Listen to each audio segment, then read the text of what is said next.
No one's fun anymore. Whatever happened to fun? You are listening to the Drag Dungeon Podcast with your hosts, Jay and John. Hey, welcome back to the broadcast, your favorite podcast. You asked for this shit if you're easily offended. We don't recommend it. You asked for this shit, so here it is. You. I'll tell you how I'm doing. Not well, bitch. And just like that, episode 10, Seeing the Light, the finale of And Just Like That. Yes, and also boo. Boo, yeah, I know, mixed feelings, a lot of mixed feelings. I know. Now, when I saw tears of joy and tears of sadness. Yeah, when I saw the title, Seeing the Light, I was like, does Carrie die? With you? That's special. Do they all die? If only. But alas, no. But, so that was, I feel like that was, reminds me, I have a theory that we'll get to. Speaking of, did they die? Well, we'll get to it. I have a really interesting theory that I can't wait to talk about. Go ahead. I love a theory. I love a conspiracy. QAnon. I love a QAnon theory and just like that.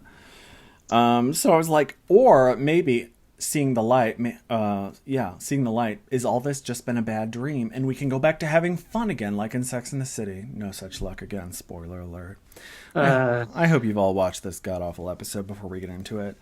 And at this point, look, we're not just hating to be hating. It really is bad. And I think the comments agree, right?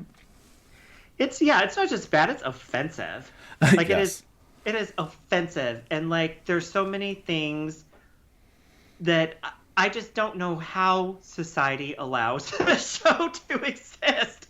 There's so many cancel-worthy, like, underlying racist things on the show that I just, I can't believe. Like these supporting characters. Like, I was thinking about this, which, well, real quick, is that all of these women, these three women who are Caucasian, they have all this support from their supporting characters on the show, and they're like all minorities. And I was like making myself a list of like each person and their supporters. I'm like, dang, like Carrie having Sema, Bobby Lee's character, and who else? There were other ones. Well, like Che was a supporter of hers, at the podcast, and then you have Miranda who has Naya and Che. And then, also Stanford, who's gay, now he's dead. Anthony kind of goes between, he used to be Charlotte's friend, now Carrie has kind of hijacked him, so the gay guy goes back and forth between, oh my god, a straight woman needs me, I'm on my way with bread. Right, and to make some, like, penis joke. Mm-hmm. And then you have Charlotte, who has Lisa and also Anthony sometimes, and they all there's all their supporting characters and minorities. Why couldn't one of those people been a main character? Like Sema sort of was. She should have been. But absolutely more. Have her own real story. Have just as much of a story as Miranda or Carrie or Charlotte. She should have. I agree. I think we shouldn't have met Sema's parents. And we will go through the episode, but I like the point you're making. I think that we shouldn't have met Sema's parents because if you notice, we never meet any of the Charlotte, Carrie, or Miranda. We never meet any of their family, except back in the day we did kind of meet Miranda's sister at her mom's funeral. But and I think that's kind of a cool choice. I always thought it was weird because it made no sense to me. Why can't like Carrie's mom come to town and be kooky and weird or something? Get like Elaine Stritch or somebody. That's probably she's probably was too old. But I thought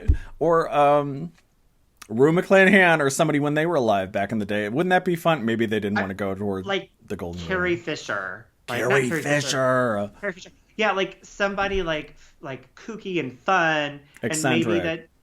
Yeah. And I'm saying this out loud and I'm thinking, well, think about Carrie's assistant was Jennifer Hudson. Right. And like they got a lot of supposedly slack, if I remember correctly, because they didn't have more POCs on the show, people of color.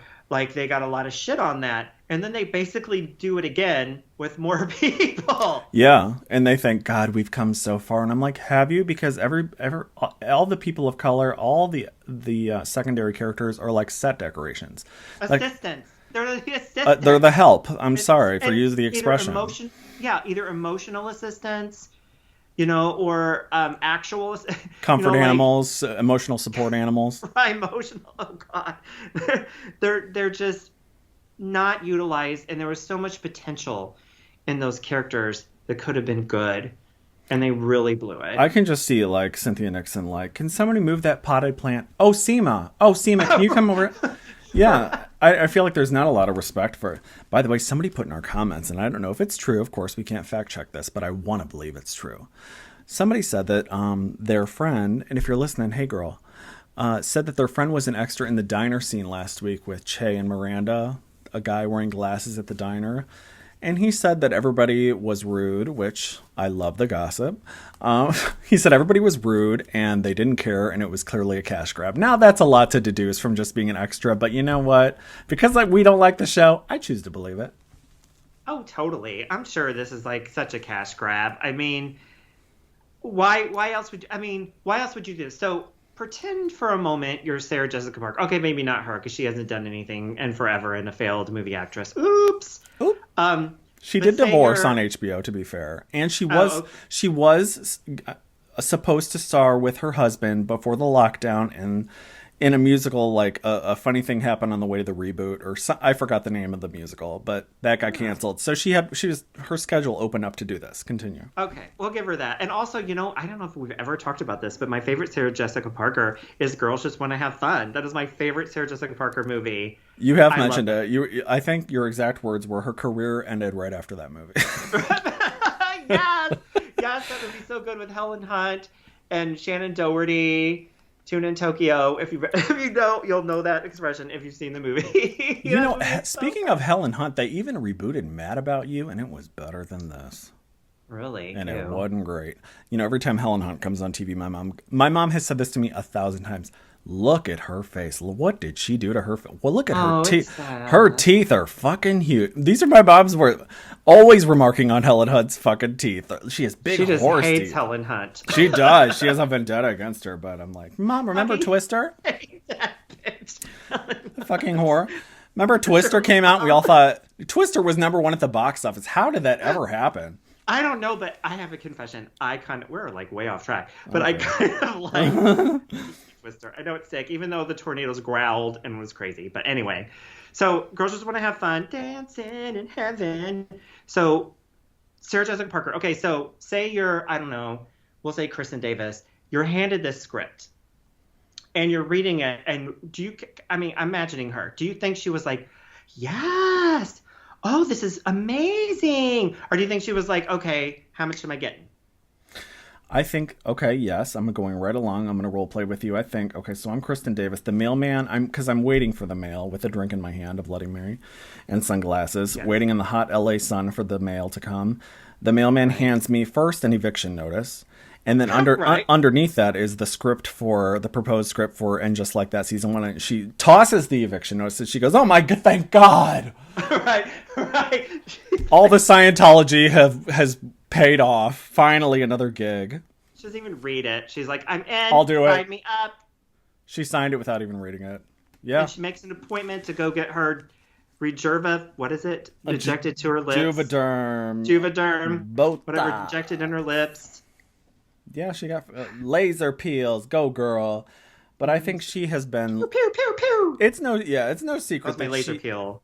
It's no secret that she has been like the one rooting for the reboot for the longest. So she was kind of carrying the torch for all of this, more so than anyone else. She admits it. So she's the Carney Wilson. She is the Carney Wilson of Sex and the City.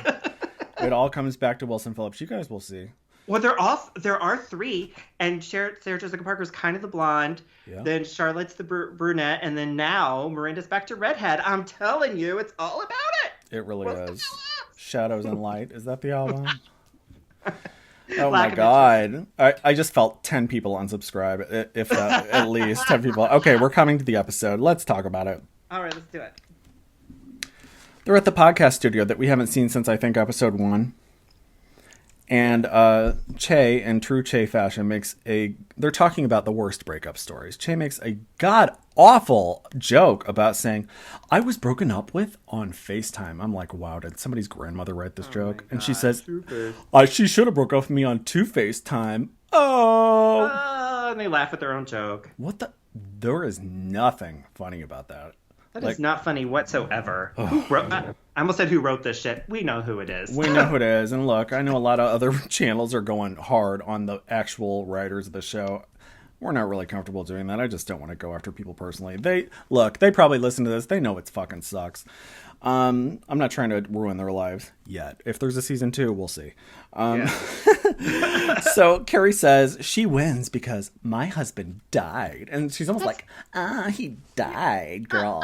Yeah, that's not a breakup. Somebody passing away is not a breakup, you dumb bitch. I can make fun of just about anything. Well, you know this. We do make fun of just about anything. Everything, yeah. But someone I really, truly, deeply loved passing away, I'm like, they broke up? Well, okay, maybe I would. That's very Joan Rivers, and you know how I am. Maybe I would. I will say I do appreciate that she says died, because it always weirds me out when people say they passed away or they passed on. I'm like, just buck up. They died. They're fucking dead. They passed themselves away. They passed on this project because it's awful. They passed on this. Samantha Jones, she didn't die. She passed on this script. Thank God. You're almost hitting my theory, but we'll get to it. Keep going. Okay, so close. The producer of the podcast, who I thought was Australian, the cute guy, was he not Australian before? Am I tripping? Whatever. I don't know. It doesn't matter. But they're like, okay, let's take some calls. Surprise, surprise. Nobody's calling. It's a call-in show. Yeah, because all podcasts are. We take calls all the time, right? I was like, wait a minute. Is this what is she, Fraser Crane? I'm like, what is the Howard Stern? It's like Sirius. It should be on Sirius. It shouldn't have been called a podcast. It should just be a fucking radio show on Sirius or something. That would have been better, right? It would have made more sense because nobody's calling into podcast. That's just not the way it works. We're podcast experts. Trust us. 8 years and running. Something like that. Yeah. iTunes, bitch. Okay. So the next scene is Carrie's in her closet fucking around with her shoes. She's a vapid whore. And she sees Big's Ashes, and she's like, hey, Ashes, I'm going on a date. I know, I'm like yelling at the screen. He can't hear you. He's dead, bitch. Okay, whatever. Is her date's name Peter? I keep fucking up his name every time. No, I think so. I think it is Peter, I believe. Yeah. Oh God, here we go. Peter. So she thankfully they spared us from having to endure another awful date with vomiting, puking, pissing their pants, whatever. Right. Peeing on each other. We just get to see the walk home, which is nice. I like these scenes out in the city. Let me see. So they do, but they do kiss, which made me want to barf. He's like, yeah, and he's like, I Googled you. Like, he doesn't say, I Googled you. He was like, I Googled you. Like he, just heard of the concept. Enunciated, yeah. Like everyone doesn't do that? Like, why announce that, by the way? I would definitely Google somebody if they were, famous and I was going to date them. I would be like, for sure. But I wouldn't tell them. That's tacky. Right. If you want to hear about the famous people we have hooked up with, join us at patreon.com/dragdungeon. It's $3 a month, and you get so much good juiciness. And we're going to do a shout-out at the end of this to our patrons because they have really supported us. Okay, continuing on. It's cheap. We're cheap. Yeah, exactly. It's totally $3, bitch. And you know what? It helps us. Okay, so then Peter says, can I kiss you? Let me tell you, does asking for consent for a kiss really turn you on? It just depends. I mean, okay, yes, I kind of do like being asked if I can kiss you, like I do. But what I don't, okay, so in TV and movies, when people do kiss scenes, for some reason, and I don't understand it, they don't want to kiss on the mouth, so they kiss so it looks like they do, on the mouth, right above or below. Yeah, and that's what she did. She's kissing his chin. Which harkens back to another original Sex and the City episode where the guy made out with Charlotte with a bunch of tongue, and she has a bruise, like a hickey on her chin, and she goes to lunch with the girls and goes, he raped my face, which is one of my favorite Charlotte lines from back when the show was funny. And didn't Peter say he has kids? Did we just learn that? Oh, I don't know. Does he? Because he said since the kids were young or something like that. Ugh. run. I thought that's what he said. I thought that's what I got out of that. So anyway, go on. Carrie calls Sema, who's booed up, laid up with the hot club guy owner, who, by the way, thank you, commenters. I didn't think when I asked, I remember what I said last episode, who's the guy? I know he was in the original series, but I couldn't be bothered to look up who he was.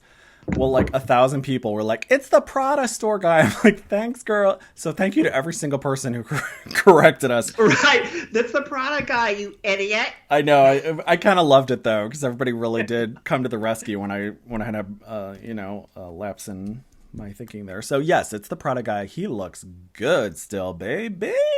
He looks better there than he did when he was, like, leaning up against the car. I wasn't even sure it was him at first. I'm like, he looks Me either. I wasn't sure. And the crazy thing about this scene to me is that Sema is so obsessed with Carrie. She, like, won't even get off the phone while she's practically having sex, talking to Carrie on speakerphone. Like, girl, hang up. You're better than this. Carrie is not worth ruining your wonderful evening with a man who you so clearly stated that you need. So ditch that bitch. I mean, like, the load is still inside of you from him, and you're like, hold on, Carrie's calling. I need to talk to her. I'm like, girl, enjoy the moment. Yeah, he's like, I'm coming. She's like, please hold. It's Carrie. Girl, I'd have chucked that phone out the window or across the room and been like, fuck her. I got you here. Absolutely. That man looks good, too. So, and Sema's body is banging. I know people don't like when we comment on, but this is a positive comment. She looks great. She's so gorgeous. Very sexy. It's just so much better than all of this. They're like couple goals. I want it to work out between them in the alleged season 2, which we'll talk about in another video. Yes, and have like some fan fiction with their lives. Somebody do it. I'm ready. Yeah, well, we're doing it. So yeah, Carrie calls because it's all about me, and she doesn't even seem that remorseful. She makes like a little like, oh, are you busy? Bitch, you can tell she's busy. You hear heavy breathing in the background. Hang up and let her have her moment. Whatever. But they said they've been in that hotel room for 3 days banging. Doesn't that sound fun? I love a staycation, by the way, especially with fresh bone. Yeah. Pardon my papers flipping, guys. Okay, so this is where we are introduced to the paranormal activity moment, as you put it. As you so well put it last episode, where the light in Carrie's apartment comes on. Would you like to take this part? Go ahead. My favorite part of this whole episode is this whole idea of Big haunting Carrie and mad because she went on a date or whatever. I have this whole, like, I won't go into it now. Okay, I'll just say it. I rewrote this whole this whole series into a horror film. And Big being haunting Carrie. It's like a whole thing. I'm going to go into it now, maybe on Patreon one day. But anyway, so ridiculous. And like okay, so, I won't jump ahead, but they talk about this a lot in the series about Carrie suddenly believing in Big, like, smoking a cigar up on a cloud or whatever. Like, that whole thing. And if someone passes away in your life, especially if you've never had anybody really do that, you do sort of start accepting things because you want to believe that they're with you in order forever. To survive, to make it through. You I lie to yourself. We all do it. You do. You suddenly, where you never believed in an afterlife, you just really hope. Even if you don't believe in it, you hope for one. Anyway, that's a whole nother thing. We'll get to that part of the thing. But just the fact that this lamp flickering on is, it's like she goes right to Big haunting her, and she takes the lamp. Oh, this is probably jumping ahead. To get the lamp fixed. Who gets a lamp fixed? You throw it away and buy another one from IKEA. At a lamp repair shop. I'm like, this bitch really is resourceful. I mean, what'd she get on Angie's list? Where even is a lamp? That didn't survive the recession. That didn't survive COVID. Give me a break.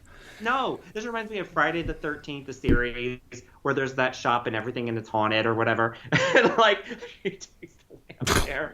My lamp's haunted. Can you fix it?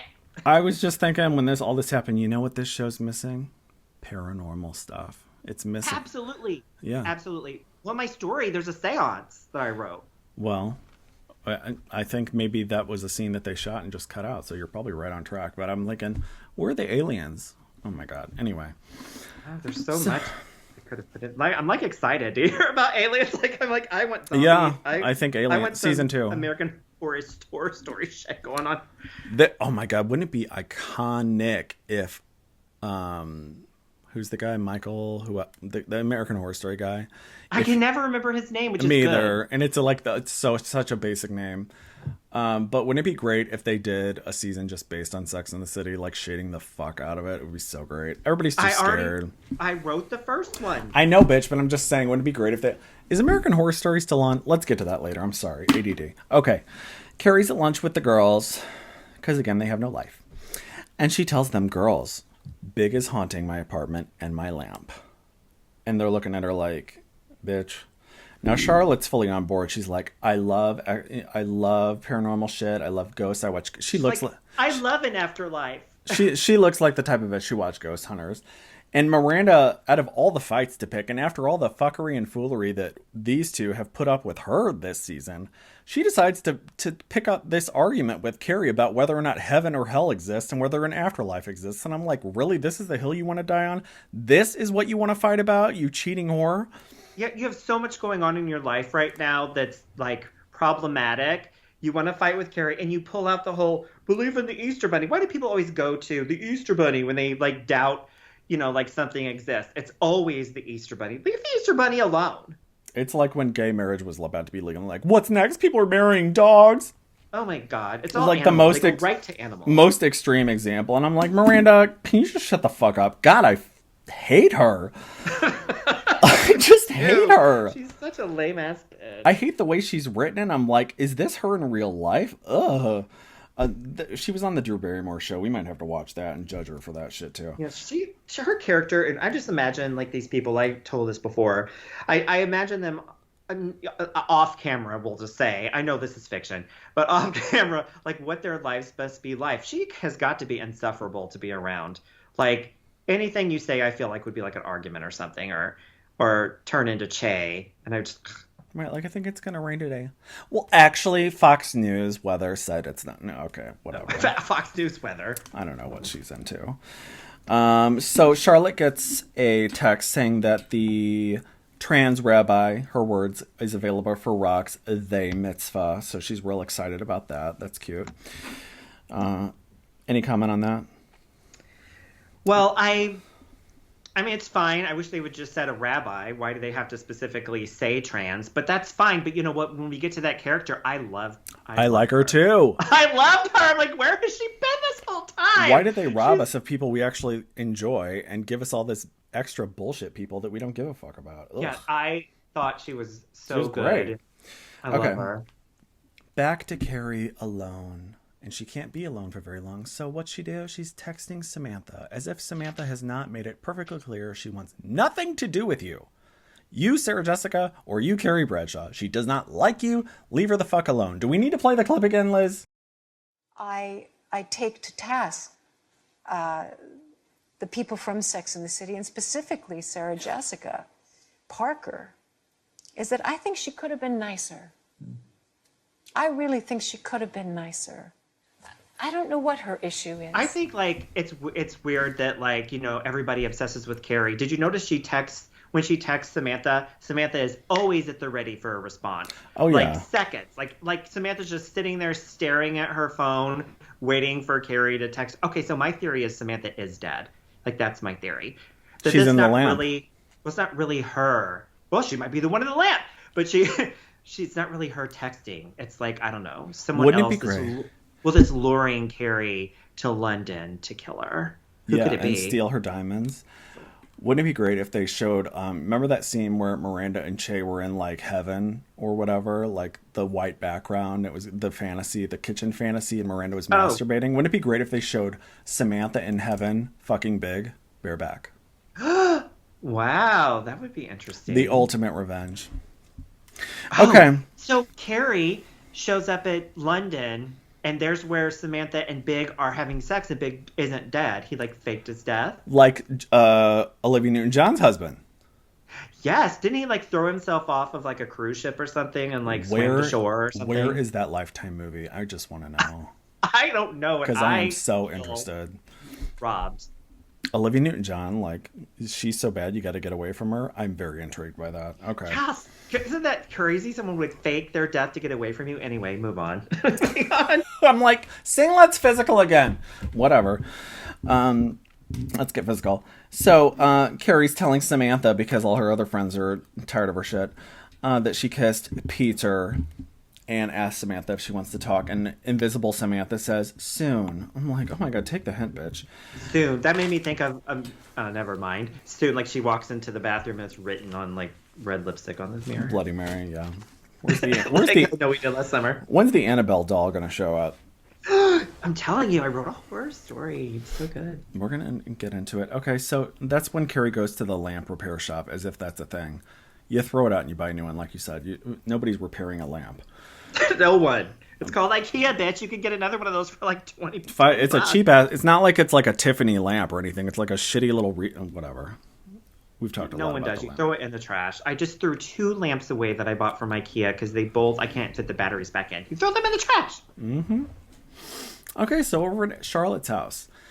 The rabbi's talking to Rock privately, and Anthony is proposing sourdough challah for Rock's Bat Mitzvah, which Harry does not approve of. I think Charlotte may like it. Falling asleep during this part. Yeah, I'm like, really, this deserved a whole storyline, but it sounds good to me, so I don't see what the problem is. Sourdough? I love sourdough. Sourdough I don't know about sourdough challah, though, but Challah, sure. yeah. Challah is like sweet. Isn't it a little sweet? I could be wrong, but I thought it was a tad sweet. So sour and sweet, I'm not sure. Maybe they eliminate the sweet part. I don't know. It's been a long time. Correct me if I'm wrong, but I think it's a little sweet. Comments, people. Every one of you who told us about the product guy, tell us about challah and how you like your challah. Yes. Okay. So Rock's rabbi comes in, who we eventually learn to love, and she's like, Rock ain't shit. They don't know Hebrew. They ain't been doing their homework. It's not happening. Let's just do the whole ceremony in English. And I'm like, that is such a perfect, pragmatic, practical solution. And Charlotte's horrified because, back in the day, Charlotte went through the whole, process of converting to Judaism, and she's very disappointed in Rock. But the rabbi's very practical. She's like, look, we can just do it in English. And I'm like, thank you. I'd be like, perfect. Solved. Why does this need to be a problem? Okay.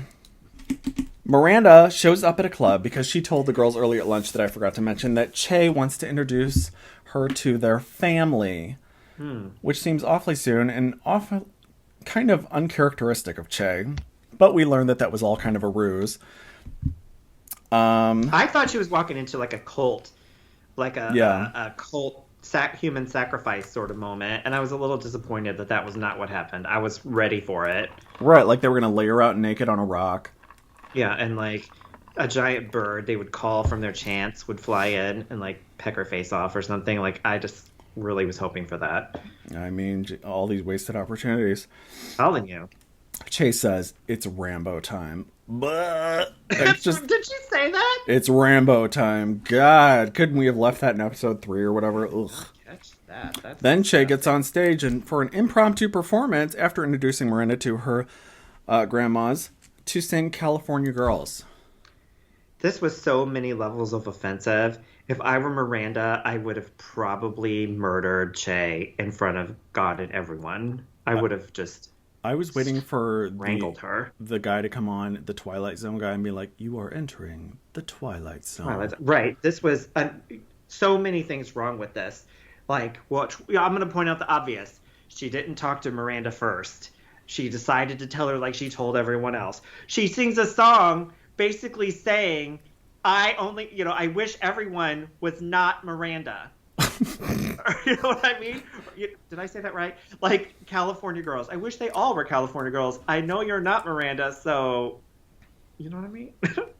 I know. I wish she would have sang like Kaya, my neck, my back. Like, lick it now, lick it good, lick this pussy just like you should. My neck, right, stuff like my back. Good puss. What's that? Good puss. Good puss. I didn't think California Girls made a whole lot. There are not more California songs. Look up a Wilson Phillips album or whatever. Right, but it's like offensive to sing a song that you wish every girl was like someone who's not like the person that you're Yeah, I want more girls to fuck in another state, far away from you. Who picked this song? It's so annoying. I'm so mad. I don't know. Trying to look for the positive, Che's voice, even though auto-tune did sound okay. So I thought this was like one of those like. I really did think this. Like, I'm going to do a Golden Girls reference where Big Daddy decided to do like a singing career and he was terrible. Oh, Yeah. I thought this was like that moment. Like Che decided she was going to be a singer and she was going to be bad and Miranda was going to have to like tell her. I thought it was going to be that kind of thing and it wasn't. It was like worse. Remember, I know somebody who did that. Patreon. Yes, you did. Patreon. Okay, so Miranda's very confused. She's like, what the hell's going on? She says she's moving to California to shoot a television pilot for a few months. And Miranda is not thrilled because, not that she has a problem leaving her family or home or responsibilities or alleged job or school or anything. She's just like, oh my God, be 3,000 miles away from Che. Yeah, and She's like, oh, she's like telling her, and she's like, oh, and one more thing, uproot your life for me. Like, right.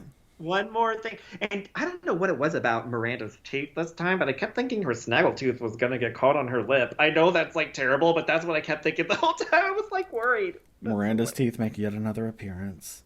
Wait till you see them teeth in the Gilded Age. Oh, girl, God. You got dental work. Don't they like color them like in like maybe that's a detail in period pieces that I like. They're like, we need to stain your teeth brown. I'm like, I'm out. No thanks. Okay, so, but the surprise twist is Che wants Miranda to join her in LA, yes. Like we just said, uproot your whole life. Fuck everything you have going on. Miranda is like a woman in her 50s, successful with a home, a child, a husband. She's like, you want to come to LA with me for 3 months? I guess if she's not working, but she is in school. God, Che has very big millennial energy, because that is something that we would do. It's all about me. Not that I'm giving away our age group. She's like ridiculous. Like, and then Miranda is so thirsty. You know, whatever you want, Che, whatever you want. This is like a borderline obsession. This is not a love story between those two. It's like Che is in control and Miranda is like the puppy. Like, yeah, whatever you say, Che, because I want that finger in my shit, you know, like. Well, Miranda may be more financially successful, she probably is, but Che has more social media followers, so it's like, do what I say, girl. Right. I have 1,500 subscribers on my YouTube, girl. And Miranda's like, she's like heavy breathing. Pathetic. So finally the writers throw us a bone, and Che quits the podcast, and we all breathe a sigh of relief. Thank God, get her out of here. I wish security would have escorted them out of the building. That would have been great. Like someone's calling to have her car towed. Your car's being towed. They just have like a banker's box with their crap in it. And they're like, hey, thanks for your service. Right, we've packed it. You've had your stuff packed for like ever. Your copy of Pride and Prejudice. Your lesbian sex for dummies. Your bobblehead of Cher. So random. Your Rubik's Cube.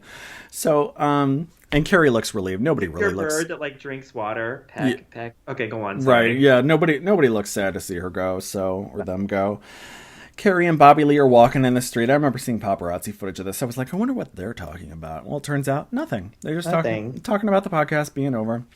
Bobby invites Carrie to a party at his place or some outdoor event, which is the wedding we see coming up. So Miranda pops into Professor Naya's office because, well, no other reason, because Naya has nothing going on. We haven't heard about her personal story in several episodes. I have a toddler, and she just pops in to see Naya and be like, look, bitch, I want to do remote learning because I'm moving to Los Angeles with Che, because I love me some Che Diaz. This is where, like, there was some fake teaser shit going on, because, like, in the teaser for this, they made it look like it was an argument. Like, whenever Miranda says, I'm following my heart here, they made it sound like it was, like, appeared like she was arguing, but it was not an argument. Naya doesn't really care. Naya's like, I'm with you, you should do it. You know, like... Yeah. And one thing I wanted to point out really fast, and I think it happened in the last scene, correct me if I'm wrong, but didn't they say something like a year had passed? Didn't they? In which scene? Like, whenever they were in the podcast scene, they mentioned about a year having passed. I don't know if they said that, but I think you're right. I think it does seem like a significant amount of time had passed, because Carrie looked very, like, established doing her own thing. I guess. Anyway, go on.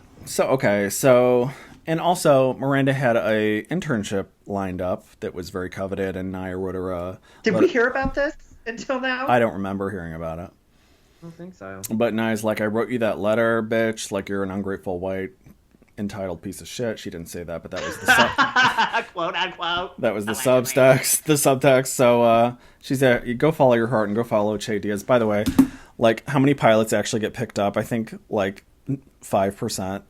Like right, like almost none. Almost none. So, and the Che Diaz one where she's like, they think I'm the next Roseanne, and I'm like, oh God, who without the thinks humor, that? without Right. the talent and humor. Was Okay, it Steve because he can't hear? yeah.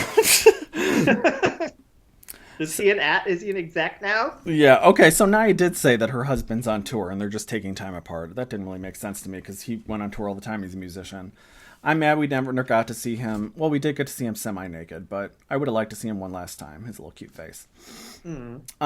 Carrie is walking to meet Big's brother to have a conversation in person that could have easily been done via email or text about what to do with Big's ashes.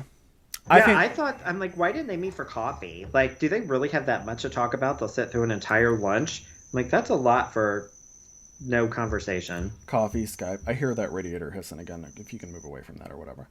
No pressure. Let me see what I can do. I know you're limited there. She's limited. So Sema is wearing, I'm just going to keep talking here. Sema is wearing a beautiful gold outfit. We're going to go over the fashions too, because there were some big misses and a few hits throughout the series. So we'll be doing a separate video on that. But Carrie calls Sema on the way to meet Big's brother, who I think his name is Richard. And he's kind of cute too, for like a zaddy. Oh, for sure. This is like another fake teaser moment when he's like, "Where's John? Where's John?" She's like, "He's dead." He's dead, bitch. Who talks like that? Where's John? Like, no one talks like that. He'd be like, "Do you have any plans for John's remains?" Would have been, I mean. She's like, "He died, and he's in my shoe closet." And he very generously, I feel, offers the family plot and even makes space for her because he's divorcing his wife. This is perfect. What's her problem? Is she super religious now and we just never heard about it before? What? Put me in the family lot, whatever. Carrie picks up her haunted lamp in the next scene just to find out that it's still fucking haunted. It's not right. That was effective. It took to get it fixed, and they fixed it, but they didn't get. They should have took it to an exorcist. An exorcist would have been great. You can Google it. Bobby Lee's party. He announces it's a surprise wedding to his girlfriend. I think her name was Smoke or something. Smoke. We don't care about these people at all. Then the producer of the podcast comes up to Carrie because he's there too, and he's a little bit flirty with her. Didn't we always think they were kind of going to get together? Well, kind of. When this happened, like, she turned around and he's there. I was like, "Who's that?" Like, at first I'm like, "Is that Peter?" Like, what's Peter doing there? Like, it took me a moment to register even who that was. Like, he's so a non-character. I didn't even know. Just a nondescript, graying man in his late 40s. Okay, whatever. And I swear to God, he was Australian at some point. Somebody in the comments, comment people, you came for me with the Prada guy. Tell me who the fuck was Australian, because I swear to God, there was somebody Australian on this show. But whatever. Anyway, he tells Carrie. It's probably just us talking about Kath and Kim references. It's definitely possible.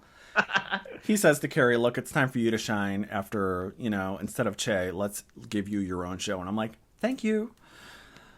Carrie doesn't care, though, because she's still, like, worried about Big's ashes or whatever. Carrie has a little dream. This is probably one of the sections that they cut Chris Noth out of. She dreams about Paris. Nothing happens. Let's go to Rock's Bat Mitzvah. And Carrie is telling the girls about the haunted lamp, and they're looking at her like, "Bitch, you are so crazy." And about how the lamp keeps flickering. And she tells them that she wants to fly to Paris in the pandemic. Fly to Paris. Because in my mind, it's still the pandemic. Fly to Paris and throw his ashes in the river, where they, like, hooked up in the last series or whatever. And Miranda's like, "Well, I'm kind of busy, but I could probably fit it in." And Charlotte's like, "Sure, I'll go." Well, Miranda was like, "Sure, let me check my schedule. Sure." I'm like, were you agreeing then, or were you not agreeing then? Mixed messages from Miranda, yeah. I don't know. And plus, Carrie said it was on her dime. I would hope it would after that life insurance payout. But, shit, I'd go with you to Paris. Hell yeah, I'll help you spread the ashes. Charlotte's on board. Miranda's not. Okay, because Well, Miranda tries to make it work, but Carrie is very inconvenienced by the fact that Miranda has a life outside of dealing with her drama. She's like, what do you mean you're going to LA? Who are you? I've known you for 25 years. This isn't who you are. You're going... Who's Che? What about me? What about my problems? What about my shoes? Carrie is so selfish. Like, she doesn't even think, like, why people are doing what they do. I mean, Miranda already said she's unhappy, and she's just trying to... And she's, you know, all these people are prone to doing, like, crazy things. Like why is anything that any of these people do a surprise to Carrie or any... You know, it's like you all act the fool all the time, but like in the past, but then on this show, when someone does something like, I'm giving up my life, I'm giving up my scholarship, everyone's like, what? Like, why is this a surprise to you? Little does Miranda know, if Carrie had eaten her out, she'd be on that plane to Paris in no time. Okay. Lisa Wexley arrives to the Bat Mitzvah, and this is where she's wearing our favorite turban, that bedazzled turban, and a blue, like gorge. A powder blue trench coat. I love a trench coat. Oh, me too. In that color, I want a trench coat like that. Very pretty. And I'm like, hey, Lisa, I was actually really happy to see her, even though she has no story really going on. I was happy that she was there. She did. Sure. She did come to the rescue with the food trucks last episode. Yeah, this outfit was definitely better than that last thing she was wearing, you know, right before she goes to work at the salon. Yeah, and I'm not exactly that this was appropriate for a Bat Mitzvah or Bat Mitzvah either, but who am I to judge? Like with the turban thing, I think that's appropriate at any time. I don't care if you're taking out the trash or you're going to the dentist. That turban, if I had one of those, I probably would never stop wearing it if I were her. I've got a turban. I might even have an extra one. I'll send it to you. Send it? Is it bejeweled? It has a jewel in the front. This is a long, embarrassing story, but Wendy Williams had like a line of turbans on the Home Shopping Network with big fucking tacky jewels on the front. What? And oh my God. I ordered several to give out as gifts. So I probably have one to send you because I was like, this is the craziest thing I've ever seen. You were like, I'll have one in every color. I sure did. Look, exposed in 4K. Okay. So Anthony's handing out the bread. Rock tells Charlotte and Harry, look, I don't want to do this fucking Bat Mitzvah, okay? I'm not into it. Selfish little brat. Like, you always, in life, we know this. Maybe it was a different time, but sometimes you just had to do things to make your parents happy. Like, you don't want to do, you know, like anal. I don't know. Yeah. Anal porn. You know, be trafficked across state lines. Yeah, we all did that. Right, we all did. Sometimes you got to do stuff to make your parents happy. Just do it and shut up. And by the way, at bar mitzvahs, you get cash. You get cash. So I don't know what the holdup here is because. Well, I hope she didn't get the money. I hope not either. I hope Lisa got it and she went turban shopping. Yes. I wonder if there were gift bags. Don't you love a gift bag? I love a gift bag. Okay. I don't like, when you wrap presents, do you do gift bags or do you do like wrapping paper? Random question. I know this is shocking, but as perfect and meticulous as I am, I cannot wrap a present to save my life. So I am a gift bag person or a gift box, or I will pay to have it wrapped because I'm just terrible at wrapping a gift. I know, all those years of Martha, a lifetime subscriber, and I can't wrap a fucking gift to save my life. I'm good at wrapping, but paying someone else to do it's the way to go. Quit bragging. Okay. Yeah. So this is kind of where Miranda is talking to Carrie, trying to make her lesbian romance work with Che or whatever, and then also fly to Paris. I mean, her schedule is booked. She's booked and blessed. And Carrie's like, fuck you. Drop Che. Drop everything. Forget your kids and husband. Forget your marriage and house and bills and come with me to Paris. And it's just like, ugh, it doesn't even feel authentic. I'm like, God, Carrie is such a selfish. She is such a bitch. All of these people are so selfish. Che just expects Miranda to drop her life and go. Carrie's mad because they won't drop their lives and go with her. Like, is there no respect between these people? No. Totally off balance. It's a one-sided relationship. So, in the end, Carrie just says, you know what? I'm going to go do it by myself. And I'm like, good. Because nobody really wants to go. But we will take the cash or the voucher for a plane ticket somewhere else that we'd like. Wouldn't it be great if Miranda and Che and Charlotte went to like the Bahamas or something? Like, God, I wonder what Carrie's doing.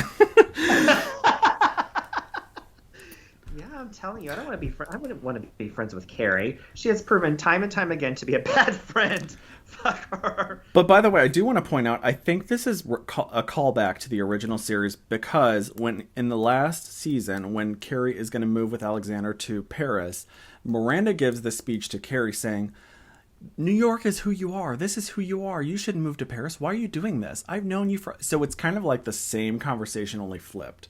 So I think it was kind of like a callback to the original series, but just made Carrie seem like a total asshole, whereas Miranda made total sense when she was telling Carrie not to go to Paris with the woman beater Alexander Petrovsky. And this ending with this whole heart... Well, we'll get to it. I thought they reshot this ending. I thought it was going to be something different, but it was just the same with some... It might be some more green screen stuff. The fun rabbi comes out to give some advice. Yeah, and she sticks her face in their business. And I would normally be like, no, your beeswax. Why don't you mind it? I would be like, fuck off. Like, who are you? But then she's so good. I would be like, what is it, Rabbi? Tell me. I'm clearly can't handle my life and take care of myself. Anyone walking by, please give me some advice. Yeah, no kidding. Especially basket cases like Charlotte and everybody. So they're trying to bribe Rock to participate in the Bat Mitzvah. This is all sort of boring. I do love that actress, though, the rabbi. I wish, again, missed opportunity. She's so talented. We could have had more of her. Good. Season 2. Charlene starts crying to Lisa, who couldn't be bothered. She's like, whatever, bitch. That she thinks she's failed as a mother, yada, yada. I'm skipping some of these because it's not important. Well, I think with Kristen Davis, I wish someone would have walked up to her and, kicked her in the shins or something to get some real emotion out of this bitch. Her acting is so bad and so fake and artificial emotion, and I just, want somebody to just do something to get a tear out of this bitch. She should have didn't some actress say that they held a safety pin in their hand and would just squeeze their fist and poke themselves with it when they needed to express people do all kinds of stuff to get some tears, and Carrie needed to do that at the end too. Get some tears. That's the thing. And I do this all the time. I watch a movie or a show and someone's supposed to be crying. I'm like, I better see a damn tear. Make it work. Oh, yeah. Invisible tears. Those are big on the Real Housewives. I think they were invented on Real Housewives. Wiping away invisible tears is a very big industry. And Drag Race as well. And Drag Race. Absolutely. Yeah. Okay. Carrie is in Paris. I don't know if this is a dream or reality. Who even cares at this point? Wearing an ugly dress. I think that dress is ugly. Do you like it? That dress is ugly. That is the color, why did they pick that? The color is fucking ugly. It's like orange sherbet with pink. It's just, and it's too damn much. Bitch, you are not wearing that. You look crazy. You're just begging to get mugged. Yeah, she looks crazy is the word. Fine if you want to wear a poofy thing with gloves like that, but really you want orange and pink, and you're in supposedly the most romantic city, and that's what you're wearing. Why didn't she wear that stupid $80,000 Versace dress? This would have probably been the more appropriate time to pull that bitch out, and with a jiffy Well, pop. the only thing I could think of, because it was nighttime, right? So that might look a little bit disappear. Maybe that's why she wore it, because maybe they tried. Oh my god, I'm totally giving them so much credit. Because it was bright. Maybe they tried, because it's bright. They might have tried that or something like that, and it just blended in with the background, so they wanted her to stick out. That's my thoughts. But I think her purse, that Eiffel Tower purse, should have been shaped like a bicycle. A Peloton, a bedazzled Peloton. Yes, that she dumps the ashes out. I think that would have been great. Now, do you think she should have jumped off the bridge? Yes or no? Absolutely. I do too. I think that would have been the ultimate Romeo and Juliet. We can finally be together again, and then fade to black at the end. She would have just looked like an orange sun, an orange meteorite falling to the earth. Right off of that bridge. Beautiful. They should have played Gloomy Sunday and had her leap right off that bitch. It would have been perfect. So now great. That's fucking romance. Call us, HBO. Okay, so at the end of the show, Carrie says, and I have to admit, I'm a little embarrassed to admit, I did kind of get the chills. When Carrie is hosting her podcast, somebody calls in and Carrie offers them zero advice, but I don't care about that. Because at the end she says, I'm Carrie Bradshaw and this is Sex and the City. And I was like, where was this all season? Right? Yeah, I guess. Okay. No, I'm allowed to enjoy one moment. I was like, ooh. I'm like, has anyone ever even said this on the show before? Like, well, it was the name of her article, so I think they maybe said it in the original series. no, but right. And I mean, like this no, one. Like nobody's ever I don't even think so. like referred to what Carrie did before. Like nobody said that. So it did. I guess they were saving it up. Like that was the cum shot. Like It they was. were just building up to that. Yeah. And then she pulls the pin from a grenade and hurls it down the aisle of cubicles and blows the whole building up. Right. Oh, we have to mention Miranda dyeing her hair. Oh yeah, she goes back, and it's a. Do you think that's a flattering color of ginger? I couldn't quite decide. Absolutely not. Especially wearing a brown dress with it, because you know how I feel about brown. Brown. I hate brown, and like brown with like that like sort of, what do you want to call that color? Like Vomit, puke. vomit, puke. No, like a rusty orange or like a Faded dreams. burnt sienna, which burning is the way to go, but burnt sienna. By the way, from a curling iron. I don't know, burnt sienna. I don't know. By the way, I just have to mention this because we're going to talk about RuPaul's Drag Race versus the world in another episode, but Jimbo reminds me of you in so many ways sometimes by his sense of humor, because he said in his interview, we're talking about RuPaul's Drag Race versus the world on Wow Plus Presents. Jimbo, in one of his interviews, somebody's performing and Jimbo says, somebody's singing, and Jimbo goes, I would have raised my lighter to that, and then I would have put it at the bottom of the dress. Yes. You're And right, that was something you would say. It was very funny. So now this concludes. Okay, before we conclude, I want to shout out our patrons because, and just bear with us, stay here because we have more to come after this. We have several new ones, and I just want to say thank you. Catherine Turner, F. Solomon, Chandra R., V.V. Hagen, Michelle, Amanda, Rashawn Fitzgerald, Lisa with 2 S's, Kiara, Kristen Bennett, Erica Sunshine Ray, Evan Jessica Lewis, Jennifer Best, Just Jennifer, Denise Dazer, Shanana Naz, Shannon, and Anne. Thank you, all our new patrons, for your support. That's patreon.com/dragdungeon. Now, this. Yes, thank you so much. We have so much fun doing this and so much fun on Patreon because we just let it go. I know. Patreon. Full disclosure, it's not always about and just like that, but we do incorporate little elements of everything we talk about. So it does come up in a lot of personal stuff and celebrity drama and things that we could get sued for. So please join us there. We have another video coming. We have several more planned for And Just Like That. So fear not. Please subscribe, hit the notification bell. Yeah, all that annoying stuff. I hate myself for even saying this, but please do it. It really does help our channel.